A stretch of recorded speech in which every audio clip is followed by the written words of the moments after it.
ഓം ശ്രീ ഗുരുഭ്യോ നമ. അമ്മ ജർമ്മനിയിൽ. യാത്രയ്ക്ക് മുമ്പ് അമ്മ മക്കളോടൊപ്പം കുറച്ചു നേരം സമയം ചെലവഴിച്ചു. അപ്പോൾ അമ്മ പറഞ്ഞു, മക്കളെ, നിങ്ങൾക്കൊപ്പം കുറേ നേരം ചെലവഴിക്കണമെന്ന് അമ്മ കരുതി. പക്ഷെ ഇവിടുന്ന് നേരത്തെ തന്നെ വിമാനത്താവളത്തിലേക്ക് പോകണമെന്ന് ഇപ്പോഴാണ് അമ്മയ്ക്ക് മനസ്സിലായത്. അമ്മ പലതും ഉദ്ദേശിച്ചിരുന്നു. മക്കൾക്ക് ആഹാരം വിളമ്പിത്തരണം, കൂടെ ഇരുന്ന് ഭജന പാടണം, നടക്കാൻ പോകണം, ധ്യാനിക്കണം. ഇങ്ങനെ അമ്മ പറയവേ ഒരു ഭക്തൻ തമാശയായി പറഞ്ഞു, മക്കൾക്ക് മുക്തി നൽകണം. അമ്മ സൗമ്യമായി ഗംഭീരഭാവത്തിൽ അരുളി, മോനെ, അമ്മ ചെയ്യുന്നത് എന്തും അതിനു വേണ്ടി മാത്രമാണ്.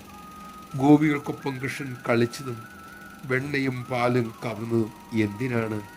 അതുവഴി കണ്ണൻ അവരുടെ ഹൃദയമാണ് കവർന്നത്. അങ്ങനെ അവരുടെ ഹൃദയം സദാ കണ്ണനിലായി. അമ്മ നിങ്ങൾക്കൊപ്പം സമയം ചെലവിടുമ്പോൾ നിങ്ങളുടെ ഉള്ളിൽ ഒരു പ്രത്യേക മുത്ത് അമ്മ ഇടുന്നുണ്ട്. അതുകൊണ്ട് എൻ്റെ മക്കൾ എവിടെ പോയാലും നിങ്ങൾ അമ്മയെ ഓർക്കും. നിങ്ങൾ എന്തു ചെയ്യുമ്പോഴും ഏത് പ്രതിസന്ധിയിലായിക്കോട്ടെ അമ്മയോടൊപ്പം ചെലവഴിച്ച ആ കാര്യങ്ങൾ ഓർക്കും. ആ ചിന്തകൾ തന്നെ ശാന്തിയുടെ, വിശ്രമത്തിൻ്റെ നിമിഷങ്ങളാണ് മക്കളെ. നമഃശിവായ. സദാ അമ്മയെക്കുറിച്ച് ഓർക്കാനും അമ്മയുടെ ലീലകൾ കേൾക്കാനും അമ്മയെക്കുറിച്ച് പറയാനും സ്മരിക്കാനും നമുക്ക് ശ്രമിക്കാം. അതാണ് ധന്യമായ നിമിഷങ്ങൾ. മാത്രമല്ല, ഈശ്വരൻ മനുഷ്യജന്മം തന്നത് ഇതിനു വേണ്ടി മാത്രവുമാണ്.